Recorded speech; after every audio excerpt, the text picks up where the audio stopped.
I could not sleep. It had been almost 2 days since the incident in the housing block with the woman, and every time I close my eyes, the blackness looms over me.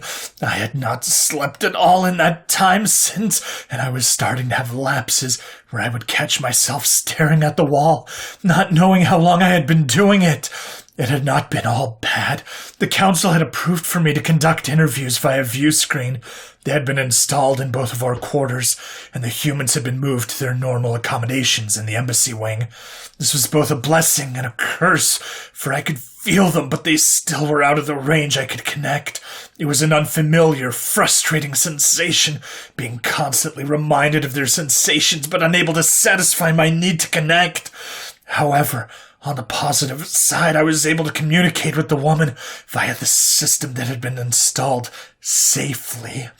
We had long conversations that were undertoned by the smooth wave of the sensations I was receiving from her at a distance.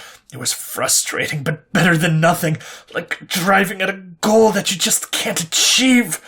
I learned a lot about their marvelous species from these interviews and cleared up some misconceptions the original report had asserted. I also learned that they not only have a conscious, but an unconscious mind, which explains the strange encounter I had had with her. Apparently, humans download massive amounts of sensory data from their first mind into their second mind every night when they sleep. They're able to construct unique simulations based on that data to entertain their secondary mind as they rest. According to her, their scientists claim the second mind is massively overpowered compared to the conscious one. That's right, humans have 2 minds, both with the power to melt a telepath's brain like mine to slag.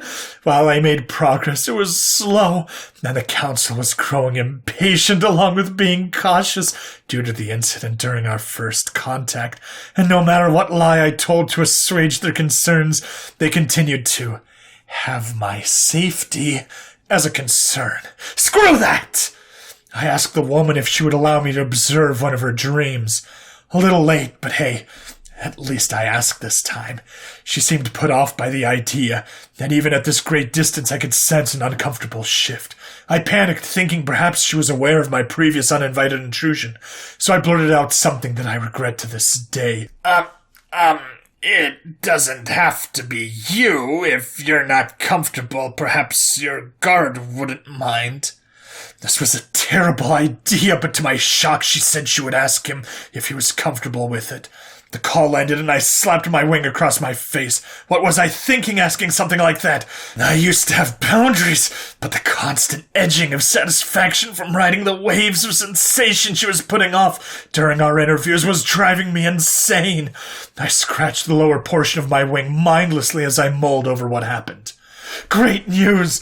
The woman, who I now know as Vivian, said that her guard had agreed to allow me to observe his dream, and the council had approved something about the man, who I learned was named Greg, having signed some agreement when joining the service the humans call the Marines, that allow the government to put him in dangerous situations with little repercussion and recourse. This was apparently a common thing in human culture. I tried not to think about the moral implications of this, as it served my purposes at the time. We set it up in a controlled environment, both on either side of an emitter based on my psionic shield. I was tired. I had not slept in days, but I did my best to hide it to ensure the experiment went on as planned. Greg laid on the bed across from me, monitors stuck to his skin. The shield was to be left up until he was asleep. I could not get a great sense of his emotions, partially due to the shield, and partially that his were always harder to read, which is why I normally focused on Vivian when she was available.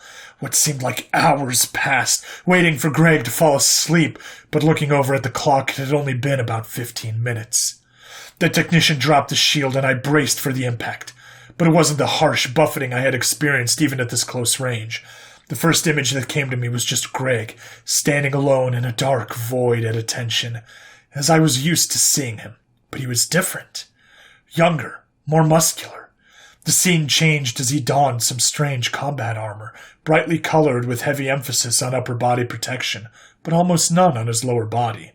He looked to the left and right, then yelled, "Blue 52! Blue 52!" Then took a step onto his back foot, as a strange brown shape appeared in his hand from nowhere. A similarly clad human in a different color armor appeared suddenly in front of Greg, charging him. Greg spun as the other human hit him, glancing the blow off to one side. Another appeared to the front, as the other evaporated into colored mist as it passed him. Greg seemed locked onto something in the distance. Even as the armored human charged him, in one smooth motion he threw the brown object forward into the darkness, before ducking down as the attacker reached him, sending the attacker end over end, toppling over as he exploded upwards.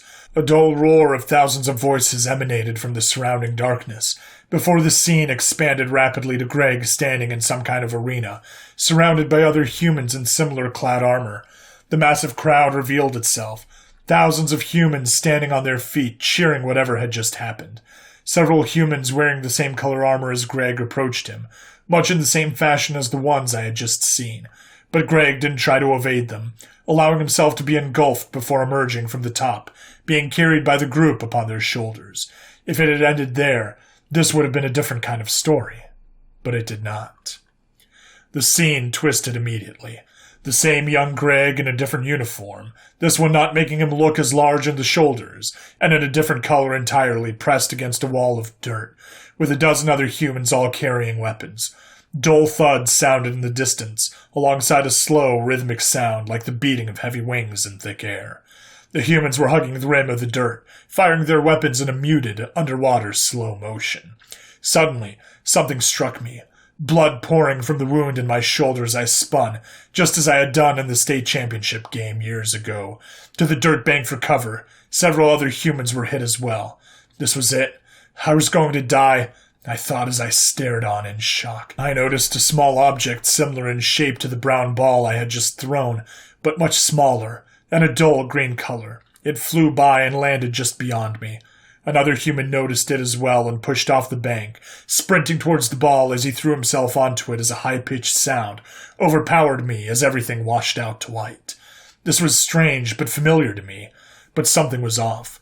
I felt like I was being thrown around and heard voices shouting, but I couldn't see anything. I opened my eyes. The bright lights of the room had been turned on, and there were people rushing in and out of the room. I was dazed, couldn't get my bearings. I looked over at the small blue and turquoise bird that was on the opposite table, surrounded by nurses and doctors, all frantically working on him, trying to resuscitate him. The monitors showed a flat line, with a continuous monotone beep. I rolled my shoulder to loosen it up a bit as it had gone stiff. I reached up to feel the scar running just inside my hairline on the left side of my head. I could feel the hard metal plate they had used to save my life. I hated that dream. It always reminded me that I was on borrowed time.